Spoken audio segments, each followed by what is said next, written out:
Detective Meg, and we've got some serious business to talk about.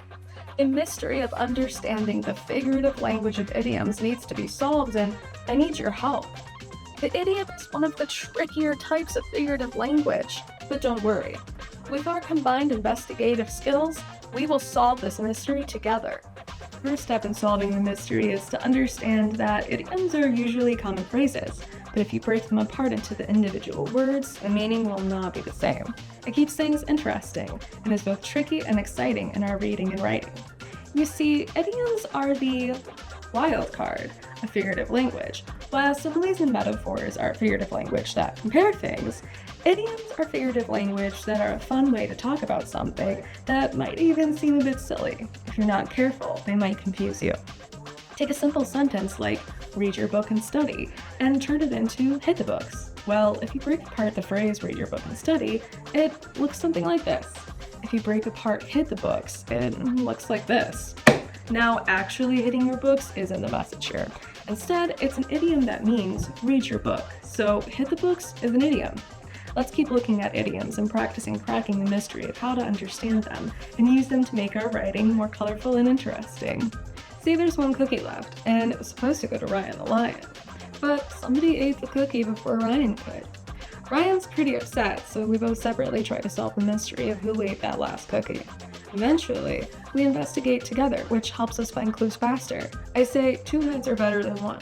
This is an idiom and also a great lesson, because working together to solve something is important and helpful.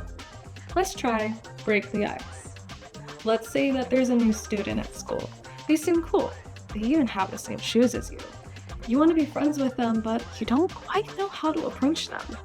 Then you see their shoelaces are untied, so you say, hey, your shoelaces are untied. Hopefully, they'll say thanks. From here, you can tell them that you have the same shoes. This is a way to break the ice. You're melting away the nervousness of making a new friend. Like warmth melts away ice. Alright, detectives, let's put all of our clues together now. We use figurative language to keep our writing interesting. Idioms catch our attention by saying hit the hay instead of go to sleep. Sure, you can say, I'm going to sleep, but it's way more fun to say, I'm going to hit the hay. Idioms can be helpful for us detectives. This code language can help us investigate the mysteries of our writing. Let's return to the missing cookie. We're so close to cracking the case on who took the last cookie.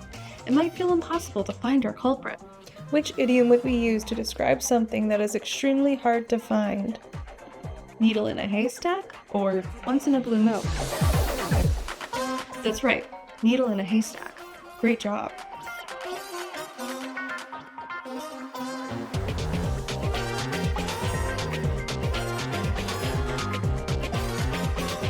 But then we find cookie crumbs leading into the office.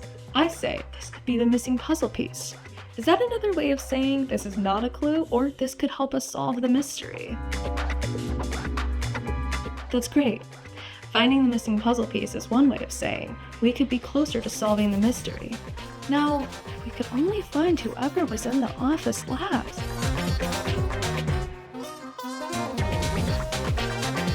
Well, detectives, I suppose the cat is out of the bag.